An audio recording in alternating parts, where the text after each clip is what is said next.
Commander Jake Morrison stood in the control room of the Kepler research station, watching the stars through the large window. The station floated in space around Europa, one of Jupiter's moons. It was 3 in the morning and most of the crew was sleeping. Jake liked the quiet hours when he could think. The silence broke when the main computer made a loud beeping sound. Lieutenant Lisa Parker ran into the room, her hair messy from sleep. She was the station's language expert, the person who studied how different groups communicated. "Commander, we're getting something strange," Lisa said, her fingers moving quickly. "Over the control panel. It's not like anything we've seen before." Jake walked over to look at the screen. Numbers and symbols flashed across it in patterns that made no sense to him. Where is it coming from? "A star system 47 light-years away," Lisa replied. "But sir, this isn't natural. Someone made this signal." Jake felt his heart beat faster. For decades, humans had been listening to space, hoping to hear from other intelligent life. Now, it seemed like that moment had finally come. Lisa worked for 3 hours to decode the message. Jake brought her coffee and watched as she slowly turned the alien symbols into words they could understand. When she finished, her face was pale. "Commander, you need to read this," she said quietly. Jake looked at the translation on the screen. The message was from something called the Zephrian Collective. They were asking for help. Their worlds were being attacked by a warrior race called the Vorthach. 12 planets had already been destroyed. Billions of aliens were dead. "They detected our old radio signals," Lisa explained. "They know we exist. They're asking any space-traveling species to help them." Jake read the message again. The aliens described themselves as peaceful people who had never known war. They had tried to fight back against the Vorthach, but failed every time. Now they were running out of time and places to hide. "Send this to Earth immediately," Jake ordered. "Use the fastest transmission we have." Within hours, the message reached Earth's government. The president called an emergency meeting. Military leaders, scientists, and politicians gathered to discuss what to do. The debate went on for days. Some people wanted to ignore the message. Earth had its own problems. Why should humans get involved in an alien war?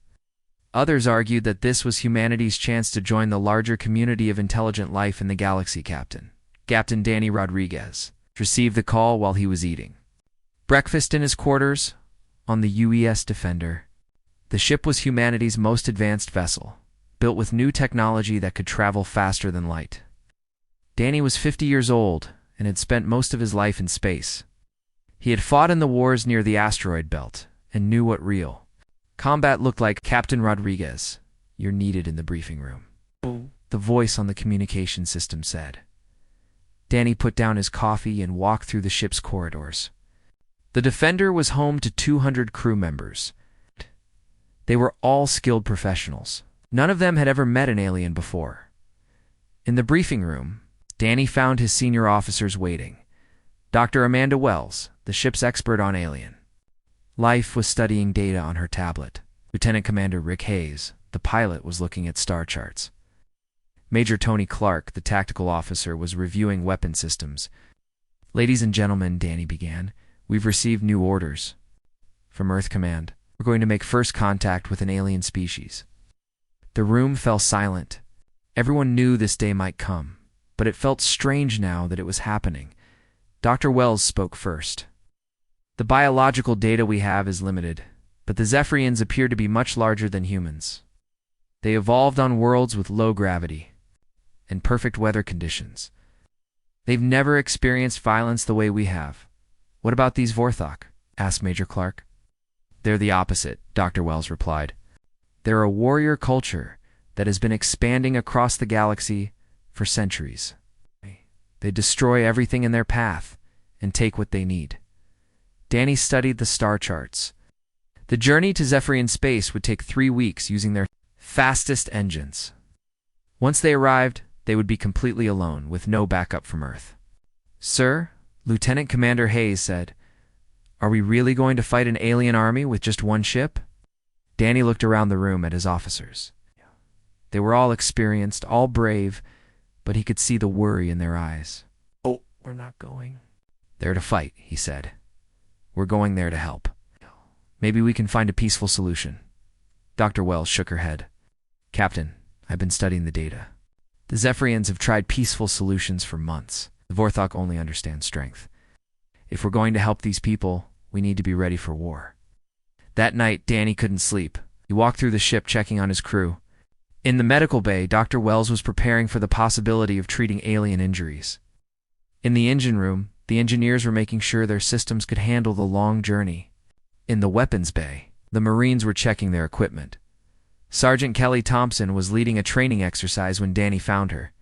She was 6 feet tall and built like a soldier. Her Marines respected her because she was tough but fair. Sergeant, are your people ready for this? Danny asked. Kelly stopped the exercise and walked over to him. Sir, we've trained for combat against human enemies. We don't know what we're going to face out there, but my Marines are ready to do their job. Danny nodded. He knew his crew was good, but this mission was unlike anything they had trained for. They were going to represent all of humanity in their first meeting with alien life. The next morning, Danny gave the order to leave Earth's solar system. The Defender's engines powered up, and the ship entered hyperspace. Through the windows, the stars became long streaks of light as they traveled faster than anything in nature. During the 3-week journey, the crew prepared for every possibility they could think of. Lisa Parker, who had been transferred to the ship for her language skills, worked on understanding more of the alien communications.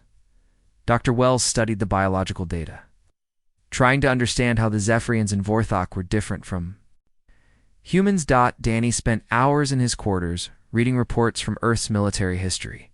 Humans had been fighting wars for thousands of years. They had learned to make weapons, develop strategies, and work together under pressure. Most importantly, they had learned to fight for things they believed in, not just for survival. As they got closer to Zephrian space, the crew became more nervous.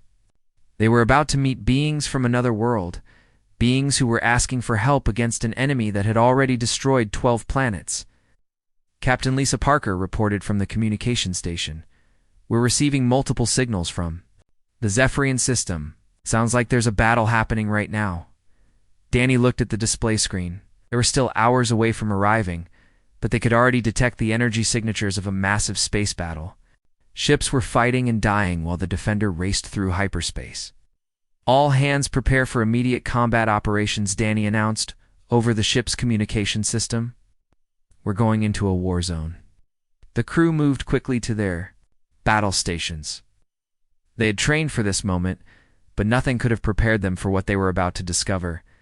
The galaxy was much more dangerous than anyone on Earth had imagined, and humanity was about to learn what it meant to be the only warrior species willing to fight for peace. The Defender dropped out of hyperspace at the edge of the Zephrian system, and Danny immediately saw that they were too late to prevent a battle. But maybe, just maybe, they were in time to change its outcome. The used Defender came out of hyperspace into chaos. Captain Danny Rodriguez stood on the bridge watching dozens of alien ships moving through space in front of them. Some were running away as fast as they could. Others were fighting what looked like a losing battle, report Danny ordered. His voice calm despite what he was seeing. Lieutenant Commander Rick Hayes checked his instruments. Captain, I'm reading 37 ships in the immediate area. Most of them are damaged. Energy weapons are firing all around us. Major Tony Clark studied the tactical display. Sir, the ships that are running away are much larger than the ones doing the fighting. It looks like the bigger ships are trying to escape, while the smaller ones cover their retreat. Danny watched the battle through the main screen. The fleeing ships were beautiful, with smooth curves and bright colors. They moved gracefully through space like dancers. The attacking ships were different. They were dark and covered in sharp edges. They moved like predators hunting prey. Those must be the Zephrians and the Vorthach, Dr. Amanda Wells said, studying the readings on her tablet. The elegant ships matched the descriptions from the distress signal. Danny made a decision. Open a communication channel to the largest Zephrian ship. Lisa Parker worked at her station for a few minutes. Captain, I'm getting a response. They're trying to communicate with us. The main screen changed to show the inside of an alien ship. Danny's first sight of an alien being took his breath away. The creature was tall and thin, with skin that seemed to glow with a soft light. Its eyes were large and gentle, but filled with fear. "Unknown ship," the alien said through the translation system. "Please flee this system. The Vorthach will destroy you as they have destroyed us." Danny stepped forward. "I'm Captain Danny Rodriguez of the United Earth Ship Defender.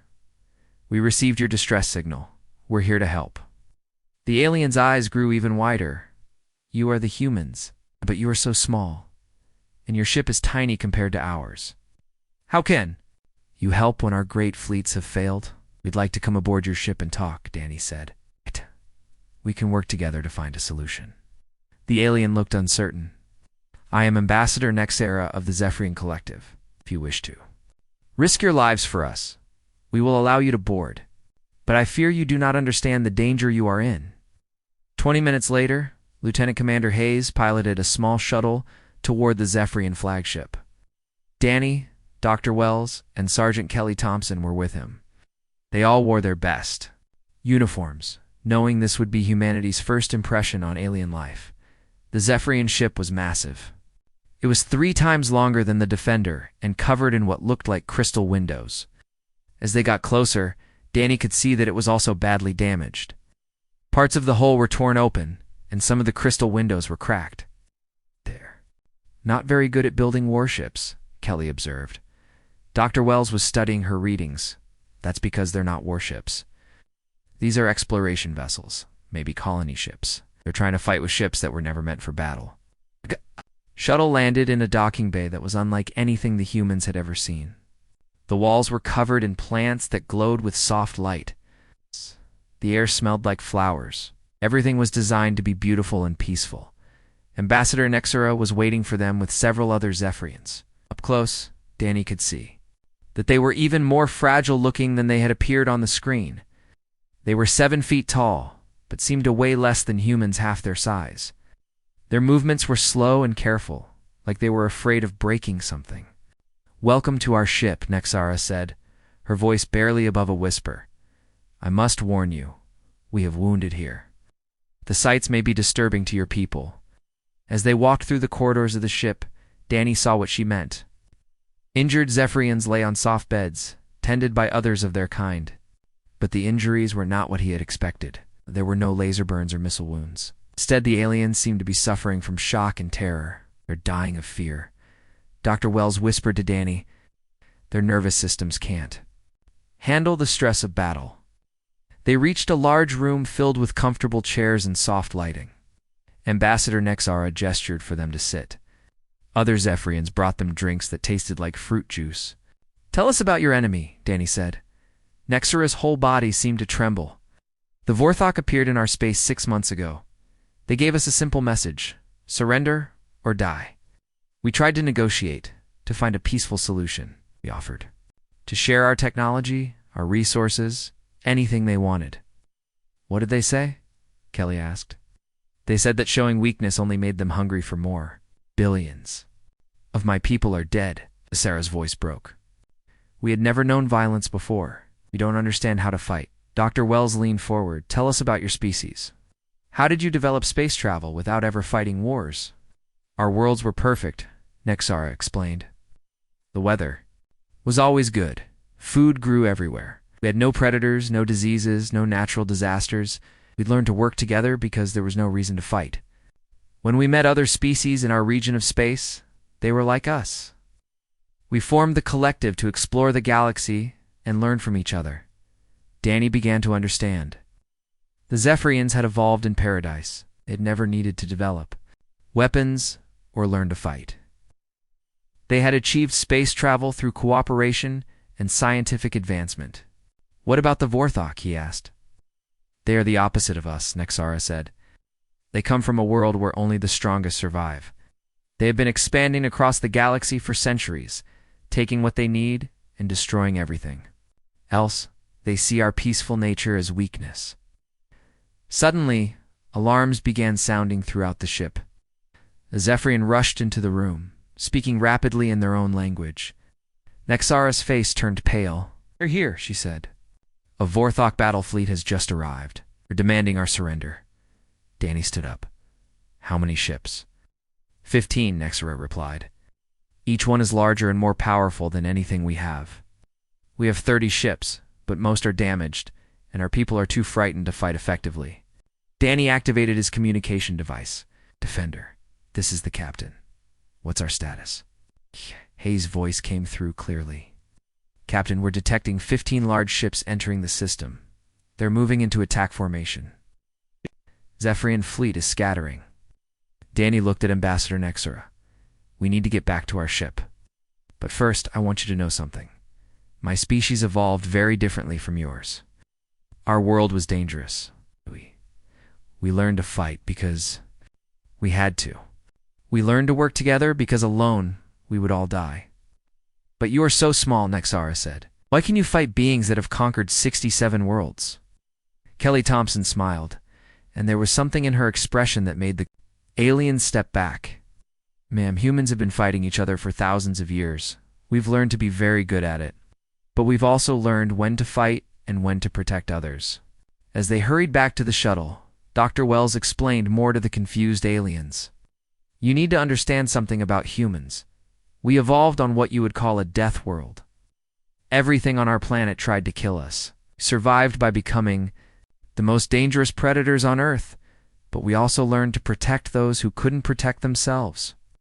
The shuttle flew back to the Defender through space filled with alien ships. Danny could see the Vorthach fleet approaching. Their ships were dark and covered in weapon systems. They moved with the confidence of predators who had never been challenged. Captain Lisa Parker reported from the communication station.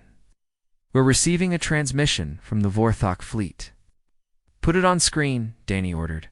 The main screen showed a creature that looked like humanity's worst nightmare. It was covered in black armor with razor-sharp edges. Its face was a mass of fangs and glowing red eyes. When it spoke, its voice sounded like metal scraping against stone. New species, the creature said. I am Warlord Dexmore of the Vorthach swarm. You will surrender your ship and join our slaves, or you will die with these weaklings. Danny stepped forward so the alien could see him clearly. I'm Captain Danny Rodriguez of the United Earth Ship Defender. These people are under our protection. You have one chance to leave this system peacefully. Dexmore's laughter was like the sound of breaking glass. Humans, we have studied your species. You are small and weak. Your world should have killed you long ago. How did such pathetic creatures reach the stars? Danny smiled, and there was something cold in his expression. Our world tried to kill us every day for millions of years. We survived by becoming something it couldn't kill. We learned to fight back. Impossible, Dexmore snarled. No species survives a death world. You're lying to appear stronger than you are. We'll prove it, Danny said quietly. Attack us, and learn what a death world species can do. The communication ended, and Danny turned to his crew. They were all watching him, waiting for orders. He looked at each of them, these humans who had evolved in the crucible of Earth's dangers. All hands battle stations, Danny announced. We're going to show the galaxy what humans are capable of. The battle began 3 hours after the Vorthach fleet arrived. Captain Danny Rodriguez stood on the bridge of the Defender, watching as 15 massive alien warships moved into attack formation. Each Vorthach ship was twice the size of his vessel, and covered in weapons that glowed with deadly energy. Captain, Major Tony Clark reported from the tactical station. The Vorthach are targeting the Zephrian ships first. They're trying to finish off the survivors before dealing with us. Danny watched as bright beams of energy shot from the Vorthach ships toward the damaged Zephrian vessels. The elegant alien ships tried to dodge, but they were too slow and too hurt from earlier battles. One by one, they began to explode in brilliant flashes of light. Sir, Lieutenant Commander Rick Hayes said from his pilot station, the Zephrians are sending us a message. They're telling us to run while we still can. Danny looked at the main screen where Ambassador Nexera appeared. The tall alien was trembling with fear, but she was trying to save the humans who had come to help her. People. Captain Rodriguez, she said, her voice breaking, you must leave now. Your ship is brave, but it cannot fight 15 Vorthach warships. We thank you for trying to help us. Danny activated his communication system. Ambassador, we didn't come here to run away. We came here to help. Stay behind us and let us do what we do best. All weapons, target the lead Vorthach ship, Danny ordered. Fire when ready. The Defender's main guns erupted in streams of blue energy. The beams struck the largest Vorthach ship, and explosions bloomed across its dark hull. The alien vessel shuddered but kept moving forward. Direct hit, Major Clark reported. But their armor is thick. We're going to need more firepower. Warlord the S'more's face appeared on the main screen again. The Vorthach leader was no longer laughing. His red eyes burned with anger. You dare to attack the swarm, he roared. Tiny ship will be crushed like an insect. We'll see about that, Danny replied calmly. The Vorthach ships turned their weapons toward the Defender. Beams of red energy shot through space, but Rick Hayes was ready. Threw the ship into a spinning dive that took them between two of the enemy vessels. They're fast, Rick said through gritted teeth, but they're not as fast as us. Dr. Amanda Wells was studying the enemy ships on her scanner. Captain, their technology is different from ours. It's organic, grown rather than built. That might be a weakness we can use, Danny thought quickly. Organic technology meant the Vorthach ships were like living creatures. They could heal damage, but they might also have the same weaknesses as living things. Tony, target their weapon systems, Danny ordered. If their ships are alive, damaging their weapons might hurt them, like cutting off an arm. The Defender fired again, this time focusing on the weapon clusters along the sides of the nearest Vorthach ship. The blue energy beams cut through the organic armor, and the alien vessel let out a sound like a wounded animal. It's working, Tony reported. Their weapons are going offline. But the Vorthach had more ships than the humans had ammunition. Enemy vessels surrounded the Defender, firing from all directions. The human ship rocked under the impact of multiple energy beams. Shields are down to 60%, Rick reported. We can't take much more of this. Danny made a decision that would have seemed insane to any normal military officer. Prepare for ramming speed. We're going to board one of their ships. The crew looked at him in shock. Boarding an enemy ship during a space battle was something that happened in old movies, not in real combat. Sir, Major Clark said carefully, that's suicide. We don't know anything about the inside of their ships. We know they're organic, Danny replied. That means they have weak points, Sergeant Thompson. Prepare your Marines for boarding action, Sergeant. Kelly Thompson had been waiting for this order. She grinned as she activated the ship's intercom. All Marines suit up for boarding action. We're going to show these aliens what humans can do up close. The Defender accelerated toward the nearest Vorthach ship. The enemy vessel tried to turn away, but human engineering was faster than organic evolution. Ships collided with a sound like thunder. Boarding tube connected, Rick reported. Were locked onto their hull.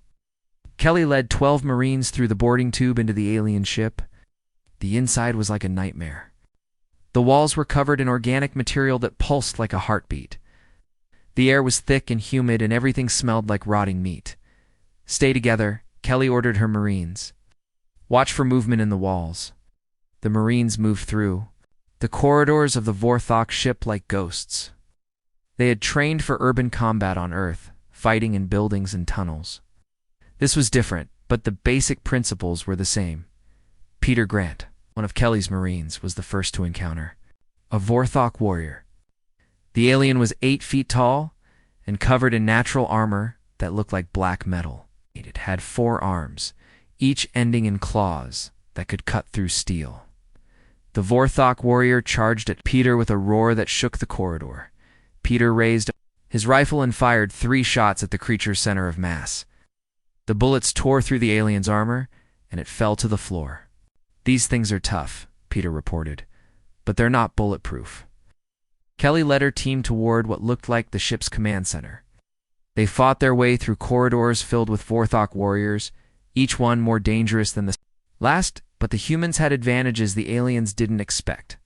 The Vorthach had evolved to fight with claws and teeth. They were strong and fast, but they fought like animals. The humans fought like soldiers. They used teamwork, tactics, and weapons that could kill from a distance. Contact Front called Maria Santos, another Marine. She fired her rifle at a group of Vorthach warriors coming around a corner. The aliens fell back, wounded and surprised by the strange weapons, back on the bridge of the Defender. Danny watched the battle through the cameras on his Marines' helmets. The Vorthach were learning that humans were different from any species they had fought before. Captain Dr. Wells said, studying the readings from inside the enemy ship, the Vorthach are panicking. They've never encountered a species that fights back like this. On the main screen, Danny could see the other Vorthach ships pulling back from the battle. They were receiving reports from the boarded ship. Those reports were making them afraid. Kelly's voice came through the communication system. Captain, we've reached their command center. The aliens are trying to surrender. Danny was surprised. The Vorthach were supposed to be warriors who never gave up. Are you sure, Sergeant? Yes, sir. They're making gestures that look like surrender. They seem to be afraid of us. Danny thought about what Dr. Wells had said. The Vorthach had evolved. On a world where only the strongest survived, they understood strength and weakness. When they met something stronger than themselves, their instincts told them to submit. Sergeant, secure the command center, but don't harm anyone who isn't fighting back. We need to talk to their leader. 10 minutes later, Kelly's team had control of the Vorthach ship's bridge. The alien warriors lay on the floor, their claws raised in what was clearly a gesture of surrender. They were still dangerous, but they were also clearly terrified. Warlord Thexmore appeared on the Defender's main screen again. This time, he was not angry. He was confused and frightened. What are you? He demanded. Your species is small and weak. How do you fight like the great devourers of the old stories? Danny leaned forward in his captain's chair. We told you, we come from a death world. Every day of our evolution, our planet tried to kill us. We survived by becoming the most dangerous predators in our environment. Impossible, Thexmore said, but his voice was no longer confident. Death worlds create monsters, not civilizations. We're not monsters, Danny replied. We're humans. We learned to fight because we had to, but we also learned to protect those who couldn't protect themselves. The battle was over, but the real surprise was just beginning. The other Vorthach ships were not retreating. They were requesting permission to communicate with the strange new species that had defeated them. Dr. Wells looked at her readings in amazement. Captain, I'm detecting something incredible. Vorthach are sending us biological data about themselves. They're trying to understand how we could be stronger than they are. Danny realized that everything was about to change. The Vorthach weren't evil. They were just doing what their evolution had programmed them to do. They expanded and conquered because that was how they had survived on their own death world. But now they had met another death world species, one that had learned different lessons from the same harsh teacher. Humans had learned to fight, but they had also learned to cooperate and protect others. Open a channel to all Vorthach ships, Danny ordered. It's time to have a real conversation. The galaxy was about to discover that death worlds could produce more than just monsters. They could also produce guardians. The battle lasted 18 hours. When it ended, the space around the Zephrian homeworld was filled with broken Vorthach ships. Some had been destroyed completely. Others were damaged and drifting without power. The few that could still move were already preparing to leave the system. Captain Danny Rodriguez stood on the bridge of the Defender, looking at the wreckage. His ship was damaged but still fighting. More importantly, his crew was alive.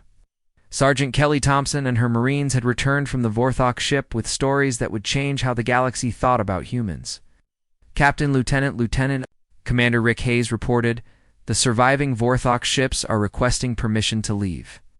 They're broadcasting some kind of warning message to their fleet. Danny was curious about the warning. What are they saying? Her translation stationed for a few minutes. Sir, they're calling us demon spirits from the void. They're telling other Vorthach fleets to avoid human space at all costs. Dr. Amanda Wells looked up from her medical readings. Captain, we need to help the Zephrians. Many of them are in medical shock from watching the battle. You've never seen violence like this before? Danny nodded. Take a team over to their flagship. Do whatever you can to help them. An hour later, Dr. Wells was aboard the Zephrian ship, treating aliens who were suffering from something she had never seen before. Zephrians were not physically injured, but their minds could not process what they had witnessed. Ambassador. Nexara lay on a soft bed, her large eyes staring at nothing. When Dr. Wells approached, the alien leader spoke in a whisper. "Your species," she said slowly. "You fight like the ancient stories, like the warrior gods from before our civilization began, but you also showed mercy to the ones who surrendered." Dr. Wells sat down beside the bed. "Ambassador, I need to explain something about humans. We come from a very different kind of world than yours." "A death world," Nexara said. "The Vorthach called your planet a death world. But they said death worlds only create monsters."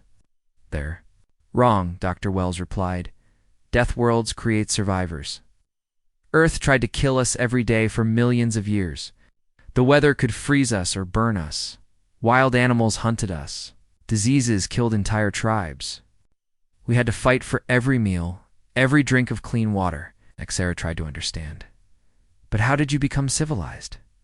How did you learn to build ships and explore space?" Dr. Wells smiled gently, because we learned that working together made us stronger. One human alone on Earth would die quickly, but humans working as a team could survive almost anything. We learned to fight when we had to, but we also learned to protect each other. How's the ship? Other humans were helping the Zephrians understand what had happened. Major Tony Clark was explaining human military tactics to a group of confused alien officers. "You see," Tony said, pointing to a display screen, "the Vorthach are strong fighters, but they fight like animals. Each one tries to be the strongest. They don't work together very well." One of the Zephrian officers, named Kexrin, asked a question. "But how did you know where to hit their ships?" "We targeted exactly the right places. We studied them during the fight," Tony explained. "We noticed that their ships are alive, like giant creatures. Living things have weak points. We found those weak points and attacked them." The Zephrians were amazed. They'd been fighting the Vorthach for months without understanding their enemy. The humans had figured it out in a few hours. Meanwhile, on the Defender, Danny was having the most important conversation of his life. Warlord Dexmore had requested a private communication, and the Vorthach leader was saying things that surprised everyone. "Human Captain," Dexmore said, his voice no longer full of anger, "the swarm must understand.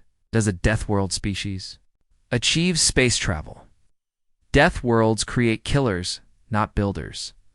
Danny thought carefully before answering. "Our world made us killers when we had to be killers. But it also taught us that killing everything around you leads to extinction. We learned to kill our enemies and protect our friends." This Moore's red eyes seemed to glow brighter. "The swarm comes from a death world, too. Our planet had no mercy. Only the strongest survived each day. We learned to take what we needed and destroy everything else. That's the difference between us," Danny said. "You learn to take, we learn to build. You learn to destroy. We learn to protect." "But you are small," Dexmore protested. "Your world should have made you weak." Danny laughed. "Our size is an advantage. We use less resources, move faster, and think quicker. We learn to use our brains instead of just our strength." The conversation continued for 2 hours. Danny learned that the Vorthach were not evil monsters. They were just doing what their evolution had taught them. Their world had been so harsh that cooperation meant death. Only the most aggressive individuals survived to have children. But Earth had been different. Humans had faced dangers that required them to work together. A single human could not kill a mammoth, but a group of humans with spears and teamwork could. A single human could not survive an ice age, but a tribe that shared resources and knowledge could. "Your species interests the swarm," Dexmore said finally. "We request ... negotiation." Danny was shocked. The Vorthach had never negotiated with anyone before. They had always just attacked and conquered. "What kind of negotiation?" Danny asked. "The swarm will stop expansion into this region of space. In exchange, we wish to study human methods. We wish to understand how a death world species builds instead of destroys." Danny agreed to consider the request, but first he had to deal with a more immediate problem. News of the battle was spreading across the galaxy faster than light. The The quantum communication networks that connected different star systems were buzzing with reports about the strange new species that had defeated the Vorthach. Dr. Wells returned to the Defender with incredible news. Captain, the Zephrians have been in contact with something called the Galactic Senate. It's a group of peaceful species that share information and resources. What do they want? Danny asked. They want to meet us, Dr. Wells replied. They're sending representatives from 12 different species. They've never heard of a race that could fight the Vorthach and win. Over the next few days, the space around the Zephrian homeworld became very crowded. Ships arrived from across the galaxy, carrying representatives from species that humans had never imagined. There were the Crystalline Collective, beings made of living crystal who communicated through light patterns. There were the Void Swimmers, creatures that lived in the empty space between stars. There were dozens of others, more strange and wonderful than the last. All of them wanted to understand the same thing. How had such a small species from an unknown world defeated the mighty Vorthach? Commander Jake Morrison arrived from the Kepler Research Station with a team of scientists and diplomats. Earth's government had sent him to help Danny handle the first diplomatic contact between humanity and the galactic community. Captain Rodriguez, Jake said when he came aboard the Defender, you've started something incredible. Half the galaxy wants to be our friend, and the other half is afraid of us. Danny looked out at all the alien ships surrounding them. What does Earth want us to do? Our job, Jake replied. We're going to represent humanity to the galaxy. And from what I've seen, we're going to do it well. The Galactic Senate held its first meeting with humans aboard a massive space station that appeared near the Zephrian homeworld.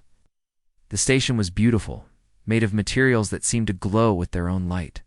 Danny, Jake, and Dr. Wells were invited to speak to representatives from over 50 different species. The meeting room was huge, with sections designed for beings that breathed different atmospheres and had different physical needs. Senator Beltar of the Aquatic Federation spoke first. His species lived underwater on worlds covered by vast oceans. Human representatives, he said through a translation device, we must ask directly. Are your people conquerors like the Vorthach? Danny stood up to answer. The room fell silent. Hundreds of alien eyes watched him as he spoke words that would shape humanity's future in the galaxy. We are not conquerors, he said clearly. We are protectors. We came here because people were in danger. We fought because fighting was the only way to save lives. We'll do the same thing again if peaceful people need our help. The room erupted in sounds that the translation devices struggled to convert. Some species were cheering. Others were asking questions. A few seemed to be arguing among themselves, but one thing was clear. The galaxy had changed forever. For the first time in recorded history, species existed that was strong enough to fight the warrior races, but chose to protect the peaceful ones instead. Humanity had found its place. Among the stars in that place was as the guardians of those who could not guard themselves. 6 months after the Battle of Zephria, the galaxy looked completely different. Admiral Jake Morrison stood on the observation deck of Harmony Station, watching ships from dozens of different worlds coming and going. The station was humanity's first joint project with alien species, built in the space between Earth and Zephrian territory. The station was beautiful and functional at the same time. The Zephrians had designed the living areas with their knowledge of comfort and beauty. The Crystalline Collective had provided the communication systems that could translate between 50 different languages instantly. The defense systems and military coordination centers. Admiral, came a voice behind him. Jake turned to see Captain Danny Rodriguez walking toward him. Danny looked tired but happy. The past 6 months had been the busiest time of his life. Danny, Jake said with a smile. Did the negotiations with the Void Swimmers go? Better than expected, Danny replied. They've agreed to share their deep space navigation technology. In exchange, we're going to help them deal with some raiders that have been attacking their supply ships. Jake nodded. This was how things worked now. Peaceful species provided technology and resources.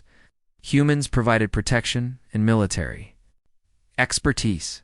It was a system that benefited everyone. Dr. Amanda Wells, joined them at the observation window.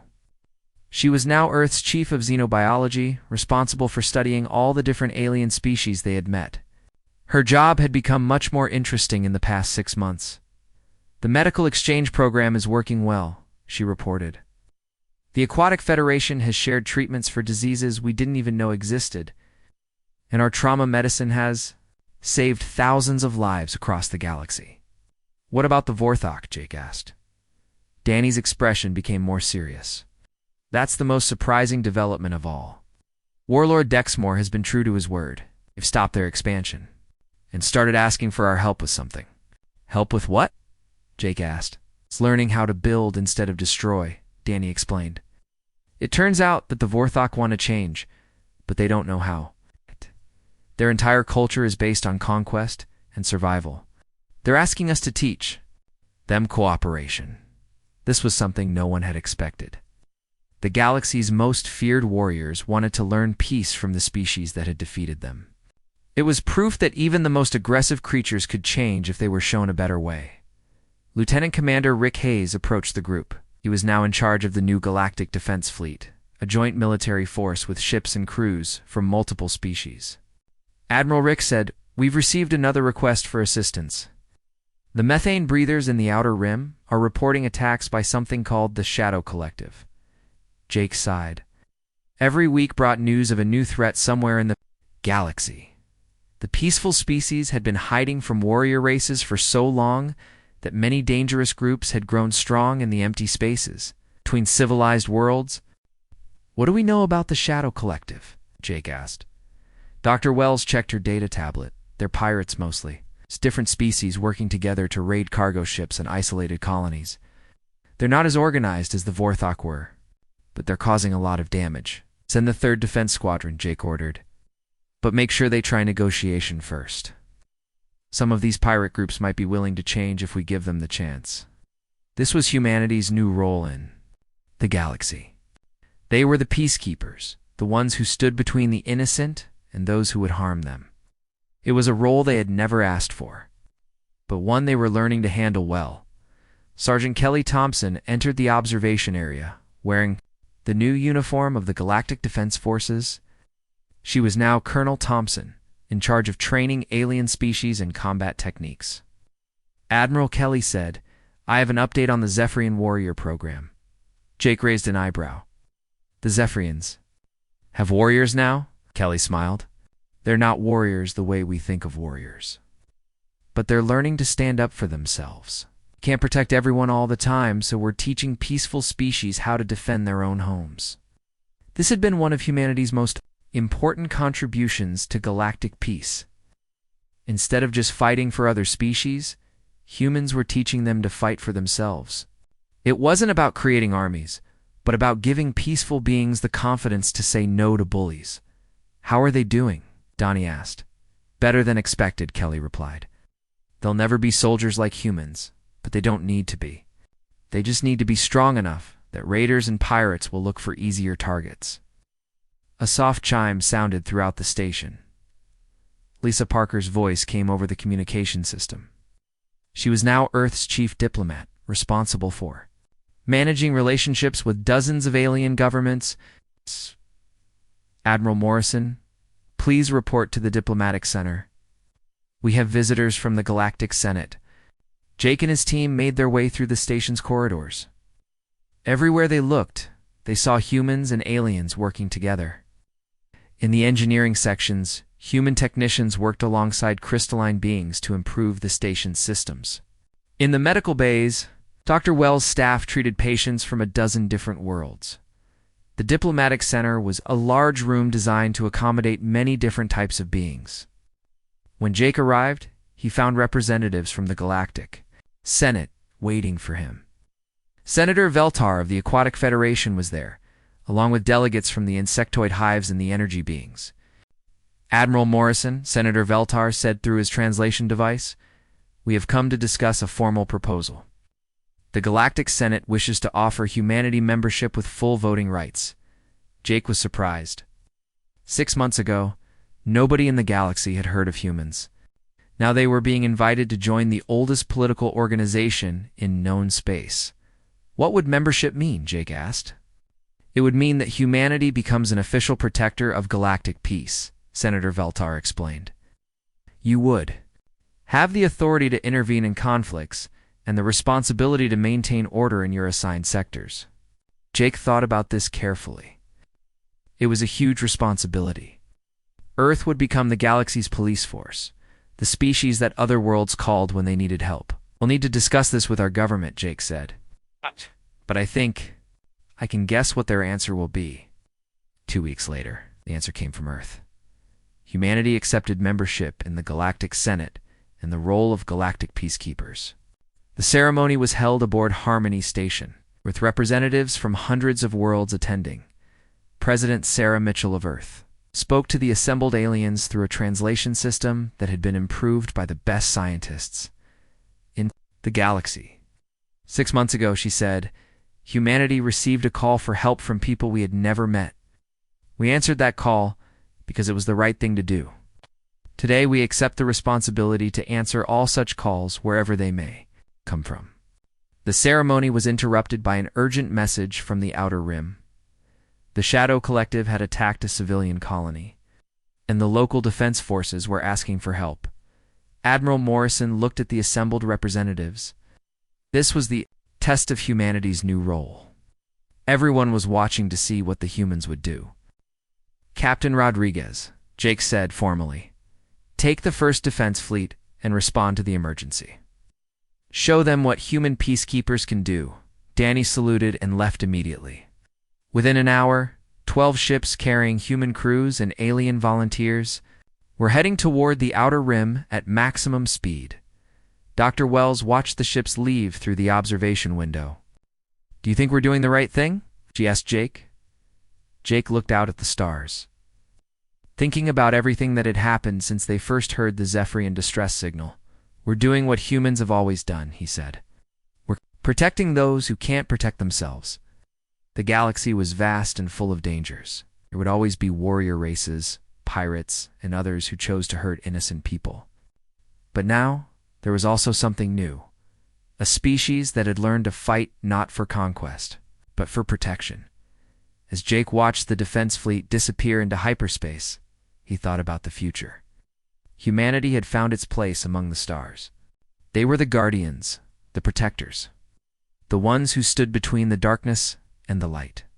The aliens had cried for help, not knowing that Deathworlders would come. But perhaps that was exactly what the galaxy needed. A species tough enough to face any threat, but wise enough to know when fighting was necessary and when mercy was stronger than violence. In the distance, new ships were approaching Harmony Station, more species wanting to join the growing alliance of peace. The galaxy was becoming a safer place, one world at a time, and at the center of it all were the humans. The small species from the dangerous world who had learned that the greatest strength was not the ability to destroy, but the willingness to protect others.